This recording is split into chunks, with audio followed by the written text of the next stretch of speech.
Hello and welcome to Cricbuzz Live. The first game was underway for the Women's T20 Challenge matches, and it was an absolute close game. Low scoring affair, which we always know if it is low scoring, you just never know who's going to win. And the pitch played its role. The spinners certainly enjoyed the surface, and Velocity were able to finally get over the Supernovas in this edition of the T20 Women's Challenge matches. So let's have a look at the toss. Mithali Raj decided to chase. Supernovas went into bat first, and Chamari Atapatu, she looked so good, didn't she? Hitting straight down the ground. And her and Harmanpreet put together a nice little partnership, and you felt that they weren't that far away from flicking a switch. Harmanpreet Kaur, she would have been happy to get some runs under her belt, given probably a poor performance in the T20 World Cup for her standards. We saw a couple of long bombs, and we thought they were definitely Supernovas going to score around that 140 run mark. But what we see in the women's game, which is slightly different to the men's game, at the back end, spin is used more heavily than the fast bowlers. For whatever reason, the spinners are so hard to hit. Now, they're bowling, under 70 kilometres an hour, sometimes even in the low 60s. Very hard to hit, very hard to try and find the boundary. In the men's game, we're used to the fast bowlers bowling Yorkers, cutters into the wicket. And so that's certainly one of the big differences between the men's and the women's game. Supernovas, they lost 5 wickets for 24 runs in the last 5 overs. That's why they weren't able to get to that 140 mark. So Velocity were able to drag it back. What I did love to see was in the field, you could see a nice little relationship and friendship forming between Danny Wyatt, Shefali Verma, and Veda Krishnamurti.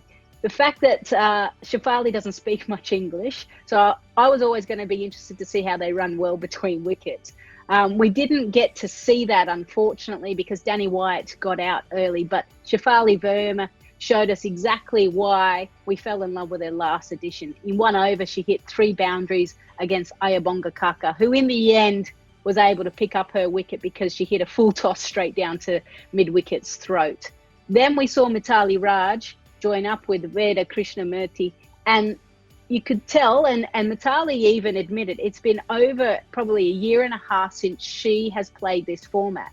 And you could see that she was struggling to get the ball off the square, 7 off 19 deliveries. That really stalled the momentum. And at the 10 over mark, Velocity were 44 runs, requiring almost double that in the next 10 to win. They were able to do it.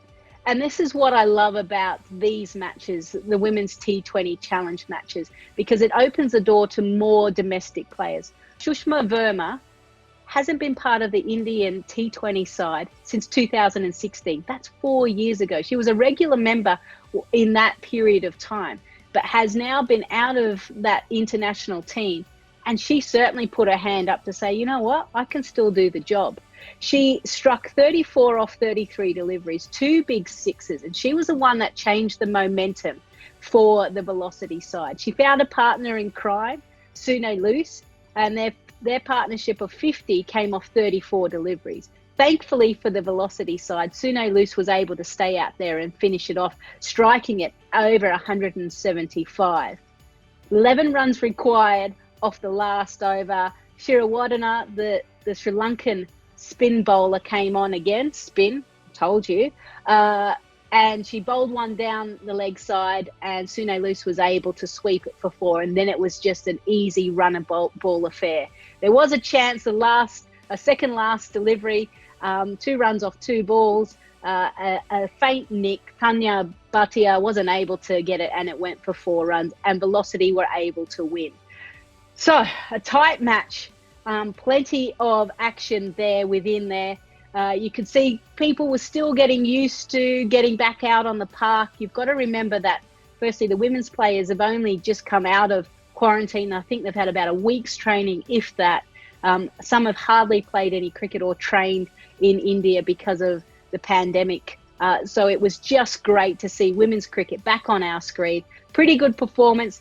Velocity have a quick turnaround because they play the Trailblazers in an afternoon match. But you can follow all of the action here on Cricbuzz.